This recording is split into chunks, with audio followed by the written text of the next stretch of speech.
पहले government job में लग गए थे 1.5 साल पहले, अब वापस से हम बेरोजगार हो चुके हैं क्योंकि टर्मिनेशन लेटर आ गया। टर्मिनेशन लेटर मतलब बर्खास्त कर दिया गया है, वो भी हमारी बिना किसी गलती की। उम्र में अब नौकरी करने के बाद अब उसकी नौकरी अगर चले जाती है तो एक हंसी के पात्र भी बन जाएंगे मोहल्ले में, समाज। हमारी इनकी बड़ी बड़ी बात कर रहे थे, आज नौकरी चले गई, कर्ज में अलग डूब जाएंगे। ये जो 3000 शिक्षक नहीं है, ये छने हुए मोती हैं। ऐसे टैलेंटेड हैं, सब एक से एक टैलेंटेड लोग हैं जो लाखों लोगों को पीछे छोड़ के यहाँ पर इस डिपार्टमेंट में नौकरी दे रहे थे। ये उन सभी के साथ अन्याय होगा, और ये सिर्फ उनके साथ अन्याय नहीं है, उनके परिवार वालों के साथ भी अन्याय है। नोटिफिकेशन में जो क्राइटेरिया मांगा था हमने सारा फुलफिल किया है। टेट निकाले, बीएड किए, फिर टेट निकाले, फिर शिक्षक भर्ती आई, उसमें हमने टॉप रैंक हासिल किया, तब हमारा सिलेक्शन हुआ है। नियम जो था उसी के तहत हुआ है, हमारा कहीं पे भी कोई फॉल्ट नहीं है। तो हम जिसकी गलती ही नहीं है वो सजा क्यों भुगते? बच्चों के भविष्य के साथ खिलवाड़ ना हो। वो मेरे विधानसभा से एक भी बच्चे नहीं है, इन बच्चों की नौकरी जाएगी तो कहीं ना कहीं जो है मेरा मन दुखी होगा। इस पे सरकार बहुत संज्ञान ली है, मुझे पूरा यकीन है मेरी सरकार, माननीय मुख्यमंत्री जो है इस पे विचार कर रहे हैं। नमस्कार, जय जोहार, जय छत्तीसगढ़। आप सभी का भिलाई टाइम्स में स्वागत है। और आपको बताते हैं कि अब जो है बीएड वाले बेरोजगार हो गए, क्योंकि टर्मिनेशन लेटर जो है वो 1 तारीख से आ चुकी है। नए साल के साथ में जो हर कोई खुशी मना रहा था, वहाँ एक तरफ बीएड वाले जो है उनको खुशियाँ इस तरीके से बताई गई कि आपको टर्मिनेशन लेटर जो है वो जारी कर दिया गया है कि अब आप जो है वो जॉब में नहीं है, अब आप बन चुके हैं पूर्व सहायक शिक्षक। आज वैशाली नगर विधानसभा के विधायक रिकेश सेन के पास जो बीएड वाले थे, जिन्हों नौकरी कर रहे थे, जिनको टर्मिनेशन लेटर जारी कर दिया गया था, वो आज यहाँ पर अपनी बात रखने के लिए फिर से विधायक जी के पास आए थे। क्या बात कही आप लोगों ने और मौजूदा अभी क्या चल रहा है तूता रायपुर में? सर जी ने कहा है कि आश्वासन तो दिए हैं कि अच्छा होगा करके, बट हमको लिखित में आश्वासन चाहिए कि आगे सरकार क्या कर सकती है हमारे लिए। जी, कहा है उन्होंने। टर्मिनेशन लेटर का एक बार मायने समझाइएगा कि टर्मिनेशन लेटर मतलब क्या होता है? कि अब आप लोग एकदम से बेरोजगार हो गए हैं? जी सर, अब हम पहले गवर्नमेंट जॉब में लग गए थे 1.5 साल पहले, अब वापस से हम बेरोजगार हो चुके हैं क्योंकि टर्मिनेशन लेटर आ गया। टर्मिनेशन लेटर मतलब बर्खास्त कर दिया गया है, वो भी हमारी बिना किसी गलती की। वो गवर्नमेंट की फॉल्ट ये रही सर कि उन्होंने वहाँ पे कोर्ट में अच्छे से अपना बात नहीं रखा, मजबूती से पक्ष नहीं रखा, इस वजह से हम लोग आज केस हारे हैं। और अभी भी गवर्नमेंट का साथ है, अभी हम लोग अनुनय विनय ही कर रहे हैं कि कुछ ना कुछ किया जाएगा। जी सर, अभी भरोसे में तो है हम लोग भी कि गवर्नमेंट कुछ ना कुछ तो करेगी हमें। और टर्मिनेशन लेटर यानी कि अब आप लोग स्कूल नहीं अब जा सकते वापस से हम लोग नहीं जा सकते सर वहाँ पर। तो हमारी यही मांग है सर, जो कमेटी बनाए हैं उनका एक टाइम ड्यूरेशन हो कि इतने महीने में आप लोग को सकारात्मक फैसला देंगे, नौकरी के बदले नौकरी देंगे, हम यही आश्वासन चाहते हैं। और ये एक मांग है कि अभी तक कोई भी प्रतिनिधि वहाँ हमसे मिलने नहीं आया है, तो कोई एक तो आके हमें आश्वासन दे कि आपको नौकरी के बदले नौकरी मिलेगी, आप निश्चिंत हो जाइए, आप अपने अपने घर चले जाइए। क्योंकि वहाँ सर हम लोग 3000 लोग प्रभावित हुए हैं, तो अभी 1500 से 2000 की भीड़ वहाँ है जो वहीं पे रुके हुए हैं तूता धरना स्थल में। और हम लोग डेली आना जाना करते हैं आसपास क्षेत्र वाले। जी सर, डेली तूता आना जाना होता है सर। तो हम बहुत चिंतित में है सर, क्योंकि हम ऐसे कोई भी करप्शन करके सिलेक्शन नहीं लिए थे, नियमों के तहत ज्वाइनिंग हुई थी, पूरा पढ़ाई लिखाई करके आप लोग बोल जो रहे हैं कि अगर आपका ऐसा डाउट जाता तो आप पूरा लिस्ट निकाल के चेक कर लीजिए। जी, नोटिफिकेशन में जो क्राइटेरिया मांगा था हमने सारा फुलफिल किया है। टेट निकाले, बीएड किए, फिर टेट निकाले, फिर शिक्षक भर्ती आई, उसमें हमने टॉप रैंक हासिल किया, तब हमारा सिलेक्शन हुआ है। नियम जो था उसी के तहत हुआ है, हमारा कहीं पे भी कोई फॉल्ट नहीं है। तो हम जिसकी गलती ही नहीं है वो सजा क्यों भुगते? हमारी बस एक ही मांग है, हमें नौकरी के बदले नौकरी दी जाए। खाली ना रखें। जी सर। ठीक है, तो परिवार की उम्मीद भी काफी ज्यादा बढ़ चुकी है। जी सर, बहुत सारे लोग मैरिड हैं और कई लोग के बाल बच्चे हैं, तो वो भी पूरी तरीके से वहाँ सेटल हो चुके हैं। किसी के बच्चे तो वहाँ एडमिशन हो चुका है, तो आप कैसे करेंगे? उनका तो फ्यूचर खराब हो जाएगा।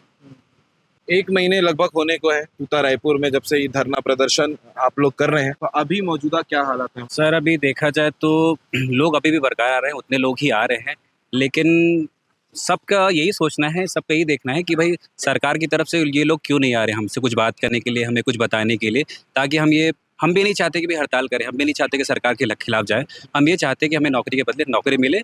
एक बार अगर आश्वासन मिल जाता है, आश्वासन दे रहे हैं लेकिन लिखित देते हैं कि हाँ हमें समायोजित किया जाएगा या फिर कहीं और एडजस्ट किया जाएगा, तो अभी जो चल रहा है वो चीजें सिर्फ बातों में। जी सर, हाँ, अभी उससे आश्वासन दिए हैं कि हाँ, आपके साथ अच्छा होगा, जैसा भी होगा, जो भी होगा, आपको पता चल जाएगा। लेकिन कुछ भी निश्चित समय नहीं बताया गया है और कमेटी जो बनाई गई है, उसमें भी हमने ये माँग की थी कि हमारी तरफ से भी कोई एक शिक्षक जाए, लेकिन उन्होंने ऐसा कुछ नहीं माना है। तो ये भी नहीं पता कि इस कमेटी में ऐसा क्या बात हो रहा है और कब तक कुछ डिसीजन आएगा। जो कमेटी बनी है जी। प्रोसेस करने के लिए, वहाँ पर आप लोग चाह रहे थे अपने से भी कोई हाँ, शिक्षक वहाँ जो भेजे? हमारी बात रखे, जो हम जिस चीज़ से गुज़र रहे हैं, वो चीज़ को बताएँ, लेकिन ऐसा कुछ नहीं किया अभी गया। कमेटी में कौन कौन जो 5 सदस्यीय जो कमेटी बनी है उसमें छत्तीसगढ़ के मुख्य सचिव हैं और शिक्षा सचिव हैं और 3 अन्य और सचिव हैं उसमें। और इसमें हमारी मांग ये थी कि एक सदस्य जो हमारे बीएड हैं उसमें से किसी को रखा जाए, ताकि जो भी कार्रवाई हो रही है उससे हमें भी कुछ पता चले। अगर किसी बंद कमरे में कोई डिसीजन लिया जा रहा है तो वो थोड़ा सा ट्रांसपेरेंसी उसमें नहीं रह जाती है। मैं आपके जो दर्शक हैं उनसे शुरू से कुछ बातें रखना चाहूँगा। कौन शिक्षक बनेगा कौन नहीं बनेगा इसका निर्धारण करती है एनसीटी। उन्होंने 2018 में गजट जारी किया जिसमें बीएड को प्राइमरी के लिए एलिजिबल ठहराया।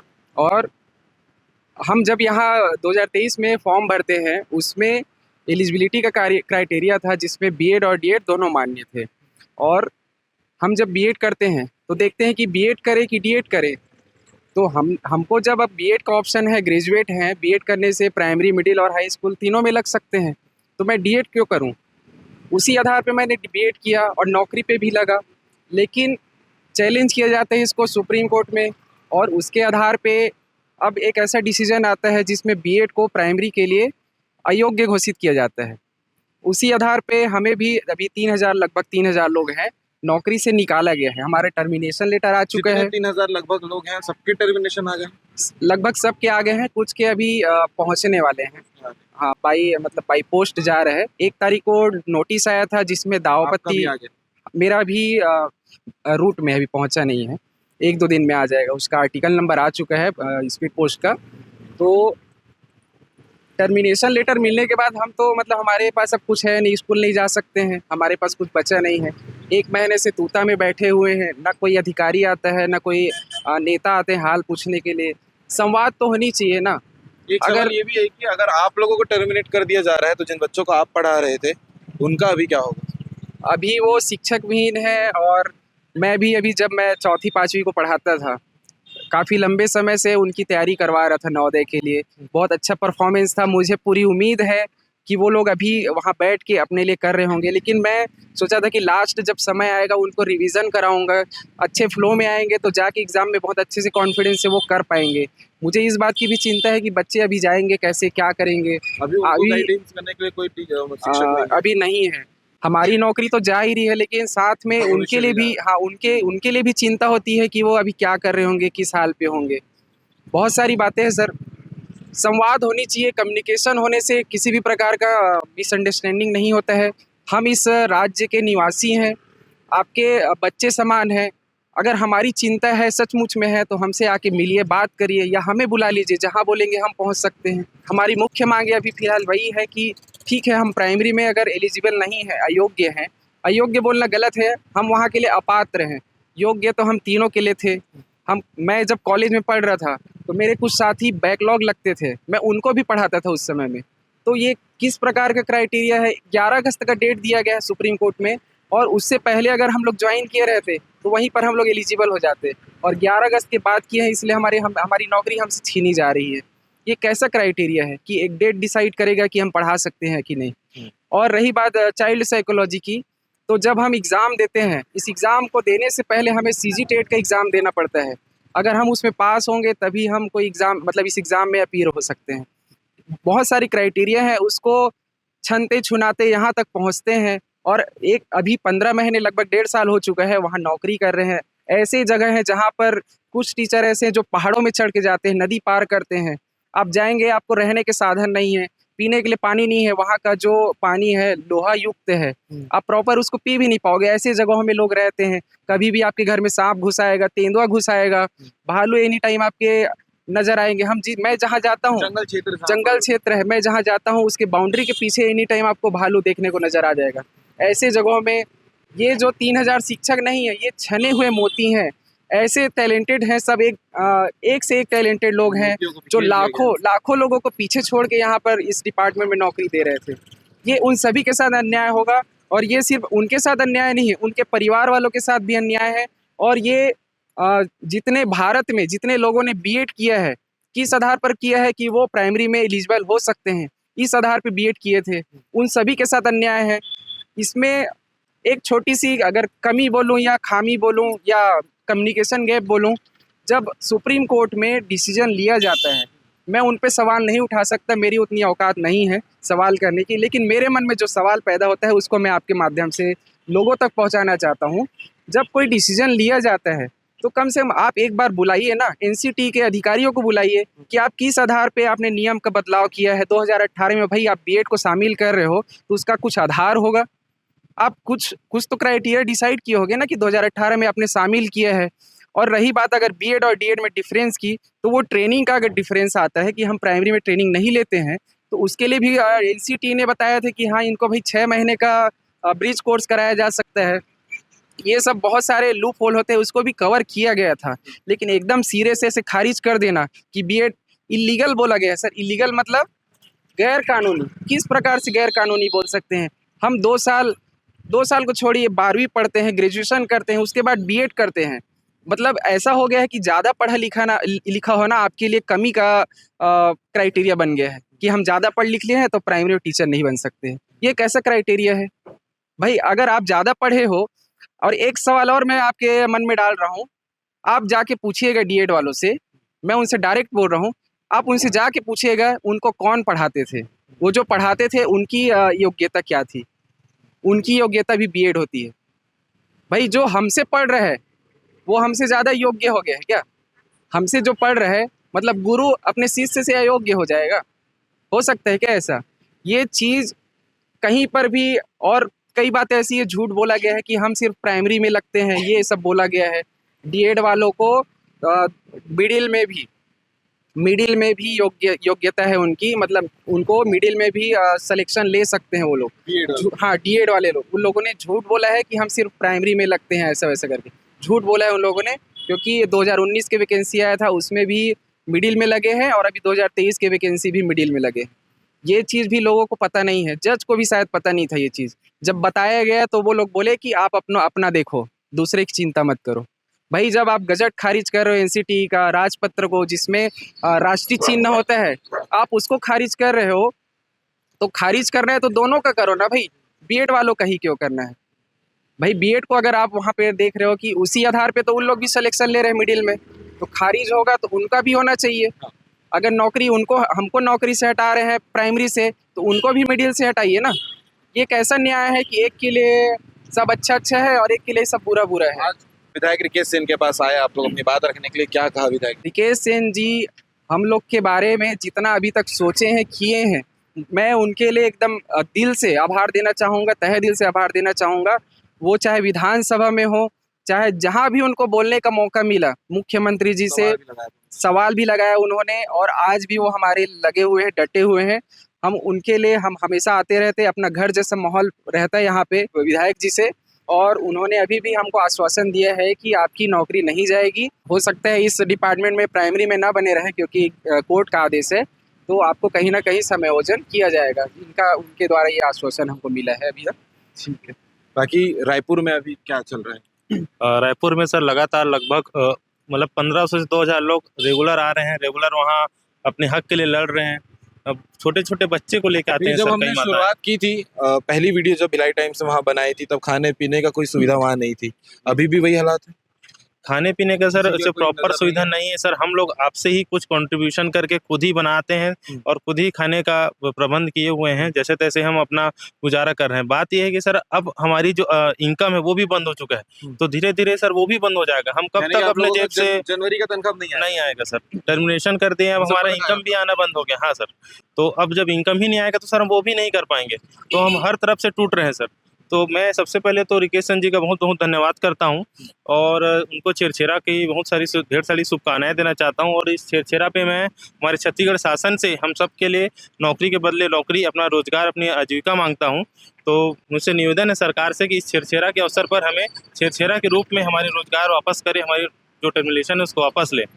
और रही बात सर सरकार बोल रही है कमेटी बनाई है करके, बट सर कमेटी बनाई है उसका हम सम्मान करते हैं, बट हम कमेटी से हमारा जो अनुरोध है सरकार से कि कमेटी में सर हमारी बेसिक 3 मांगे हैं कि एक हमारा सदस्य भी कमेटी का हिस्सा हो, ताकि जिसकी समस्या है, जिसके लिए जो कमेटी बन रही है, पहले उनको समस्या से अवगत तो वही कराएंगे ना सर। हाँ, ताकि वो अपनी समस्या बता सके, तब तो उसका निदान करेगी कमेटी। ये हमारा पहला मांग है सर। और दूसरा मांग ये है कि जब तक कमेटी का समाधान ना आ जाता, जब तक कोई कमेटी कोई निर्णय नहीं ले देती, तब तक हमारे जो रोजगार है उसको यथावत रखा जाए, ताकि हमारे परिवार की आजीविका चलती रहे, हम अपने रोजी रोटी का व्यवस्था कर पाएँ, अपने परिवार को कुछ खिला पाएँ, अच्छा साधारण जीवन जो जी रहे थे कम से कम वो जी पाएँ। और हमारा तीसरा मांग है सर कि इस कमेटी की एक समय सीमा तय हो कि इतने दिन के अंदर आपको इस कमेटी का जो निर्णय है आपको बताना है। नहीं तो सर अगर समय सीमा तय नहीं होगी तो फिर कमेटी तो कितनी भी लंबी जा सकती है, तब तक हमारा क्या होगा सर, हमारे परिवार वालों का क्या होगा, हम कैसे अपनी रोजी रोटी चलाएंगे। ये है सर हमारी मांग। पूर्व सहायक शिक्षक हैं जो अपनी समस्या अपनी बात लेकर विधायक रिकेश सेन के पास आए हुए थे, और लगातार पिछले 1 महीने से जो है धरना प्रदर्शन रायपुर तूता में चल रहा है। लगातार सरकार ये भी कह रही है कि हम कुछ ना कुछ उपाय जरूर निकालेंगे आप लोगों की नौकरी को बचाने के लिए। अब आगे देखते हैं क्या होता है। इनका विषय है, इनकी बात सब तक पहुंचाना जरूरी है, इसलिए भिलाई टाइम्स लगातार इनके बारे में आप लोगों तक दिखा रहा है। अब आगे देखते हैं इस मामले में क्या कुछ अपडेट होगा, आपको भिलाई टाइम्स जो है लगातार बताते रहेगा। आप क्या सोचते हैं, क्या कहते हैं इस विषय को लेकर, इनके टर्मिनेशन लेटर को लेकर, जरूर आप कमेंट करके बताइएगा। बहुत चिंतित है। 3200 बच्चे हैं, 3200-3400 के लगभग है। बहुत परेशान है क्योंकि सबकी नौकरी लगी थी। कई लोगों ने नौकरी को दिखा के शादियां भी की है। कई लोग जो है जिनका परिवार चलता है, कई लोगों ने लोन भी ले लिया है। और ऐसी स्थिति में इस उम्र में अब नौकरी करने के बाद अब उसकी नौकरी अगर चले जाती है तो एक हंसी के पात्र भी बन जाएंगे मोहल्ले में, समाज में, कि भाई देखिए हमारी इनकी बड़ी बड़ी बात कर रहे थे, आज नौकरी चले गई, कर्ज में अलग डूब जाएंगे। तो उनकी नौकरी को बचाने के लिए मैंने विधानसभा में ध्यान आकर्षण भी लगाया है। मैं लगातार सभी राज्य शासन के अधिकारियों के साथ मेरा संवाद भी चल रहा है। सभी मंत्रियों से मेरी लगातार बातचीत चल रही है। माननीय मुख्यमंत्री जी से मेरी 3 बार बात हो चुकी है। सबसे राहत भरी बात यह है कि अब सरकार सकारात्मक दिशा की ओर आगे बढ़ी है। कैबिनेट में DPI मंगाया गया है और मुझे लगता है कि थोड़ा सा पेशेंस तो अब बच्चे खो चुके हैं, लेकिन थोड़ा धैर्य रखना चाहिए। इस विषय को लेके गंभीर है सरकार और इस प्रयास में है कि उनका जो है उसमें समायोजन हो जाए, ताकि बच्चों को कोई दूसरा जॉब मिल जाए। जैसे लैब असिस्टेंट की जॉब लग सकती है और भी दूसरे इसमें लग सकता है। तो उसके लिए सरकार गंभीर है और बच्चों के भविष्य के साथ खिलवाड़ ना हो। वो मेरे विधानसभा से एक भी बच्चे नहीं है, लेकिन मैं, क्योंकि ये प्रदेश का मामला है और इन बच्चों की नौकरी जाएगी तो कहीं ना कहीं जो है मेरा मन दुखी होगा। और इस पे सरकार बहुत संज्ञान ली है। मुझे पूरा यकीन है मेरी सरकार, मेरे माननीय मुख्यमंत्री जो हैं इस पे विचार कर रहे हैं। और हमारे जो अधिकारी हैं, स्पेशल टीम बनी है, उस टीम भी लगातार परीक्षण कर रही है क्या कर सकते हैं। जो कमेटी बनी है उसमें इनकी मांग भी है कि एक जो है सहायक शिक्षक में से वहाँ हो, ताकि अपनी बात उसकी आवश्यकता नहीं पड़ेगी, उसकी आवश्यकता नहीं पड़ेगी। सरकार अगर DPI मंगाई है तो इसका मतलब सरकार जो है संवेदनशील है। और मैंने माननीय वित्त मंत्री जी से भी बात की, अगर पैसे रुपए की कोई कमी है, बजट का अगर कोई दिक्कत है तो बता दीजिए, तो कम से कम हम उस रास्ते पे कुछ निकले। लेकिन वित्त मंत्री जी ने कहा है, मेरी पर्सनल बात हुई है, कि बजट की कोई कमी नहीं आएगी और इसमें कैसे लिया जाए उसको एक टेक्निकल रूप से उसको समझने की आवश्यकता है। थोड़ा लेट हो सकता है, 1-2 महीना, लेकिन उसमें कल को कोई कोर्ट ना जाए, कोर्ट हमें राज्य शासन को फटकार ना लगाए कि भाई आपने क्यों रख लिया, किस आधार पर रख लिया।